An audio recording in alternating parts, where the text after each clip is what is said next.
How's it going, everyone? My name is True Wonder Dog, and today we're having a look at Jacqui's Variation 3. This new build has the swaggiest combos in the entire game, and I can't wait to show them to you. As always, please request which character you want next in the comment section down below, and without any further ado, let's get started. So this third variation gives us access to 3 new moves, and they're all quite fantastic. So first up, we have Ground Pound, a low-hitting attack that comes from the sky, so it's a pretty good mix-up in that regard, especially after a short hop. They think the overhead is coming.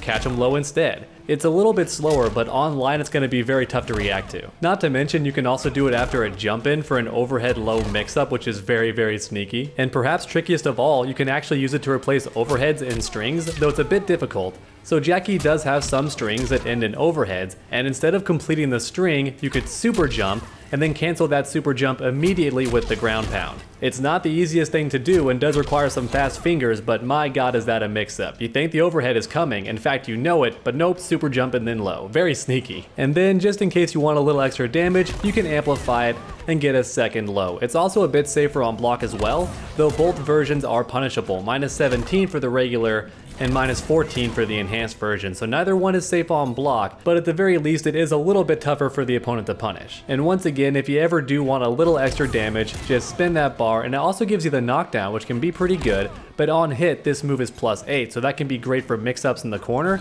You don't always want the knockdown with this move, especially in the corner with that +8 frame advantage. So feel free to save the bar and go for a mix-up instead. And next up we have Shrapnel Blast. Once again, can only be done in the air, but is fantastic for extending combos and even starting them off.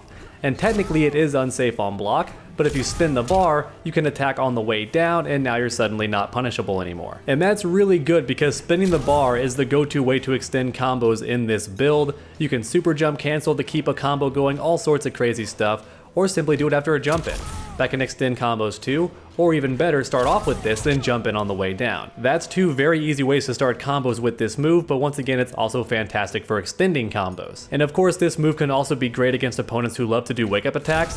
Just jump over their head and then do this, punch them on the way down, get a full combo. Though if you think you might cross up, you want to do 1, so do jumping 1, not jumping 2, because that move hits on both sides of her body, whereas jumping 2 is more specific and can actually whiff. Whereas jumping 1 is honestly pretty tough to miss. And then last but certainly not least, we have the Bionic Bounce. Now at first glance, this move seems like it's just for mobility. And it certainly is really good for that. If the opponent's playing keep away and you're pretty far away, you can leap in from downtown and close that gap really quickly, land right away for a mix-up, go for a throw, all that good stuff. And of course, you can attack on the way down as well. So that's fantastic. It certainly is very good for countering zoning and closing the gap. In fact, sometimes you can close the gap like this and fake an opening. The opponent might think you're punishable, do a wake up, but you can totally block in time and then punish their wake up option. So it's very good for that as well. You can chase down the opponent on hit, or you can close the gap if the opponent's trying to zone you. However, that's not what makes this move so awesome. This Bionic Bounce gives Jacqui Sea Viper combos, and they are by far the swaggiest combos in the entire game. So in a nutshell, here's how you combo in this new variation. So first up, land your attack string. Then cancel into Bionic Bounce.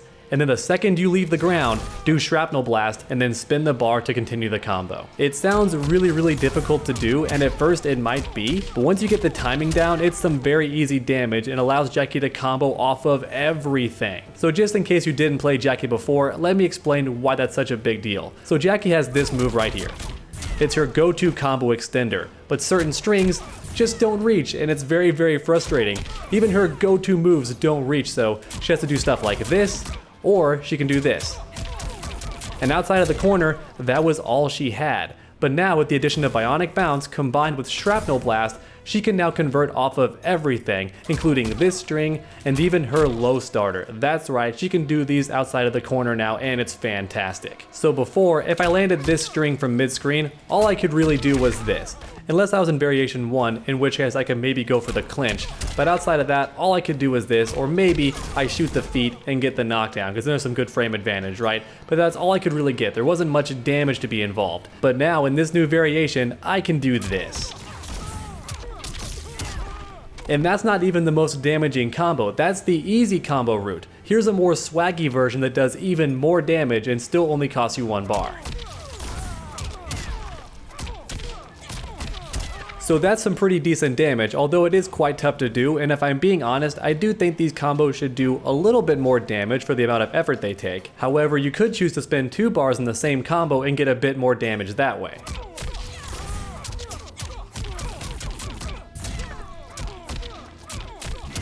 In my personal opinion, it's not really worth the meter unless it wins the round, or if you just really feel like styling on your opponent.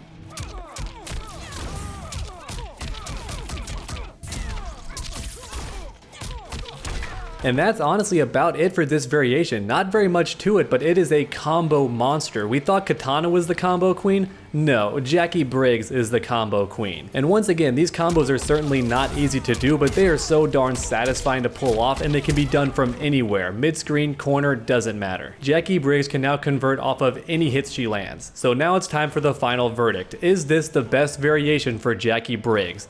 I think it might be if you want to put in the effort. Variation 1 is still much more straightforward and has some pretty decent pressure and leaves the opponent close, but this one has the ground pound, which once again can be a very good mix-up, especially during block strings, and it's also very good for frame advantage in the corner. And then we have Air Shrapnel Blast, which can pretty much make itself safe by spending bar even on block, and it's also great for starting combos and extending combos. Not the easiest thing to do, especially online, but it's just such a good move for starting combos and extending combos. So useful, so universal, I love it. And then last but not least, we have Bionic Bounce. This allows you to counter a lot of keep away, gets around a lot of zoning, and it's also your go-to way for extending combos or even doing mix-ups with things like the ground pound. It's a very, very useful move, and I didn't mention this, but it does have close and far versions, so the close version you hold back. She hangs in the air for a very long time, but doesn't go very far. Then you have the default version, which is about 2 jumping distances, so pretty darn good.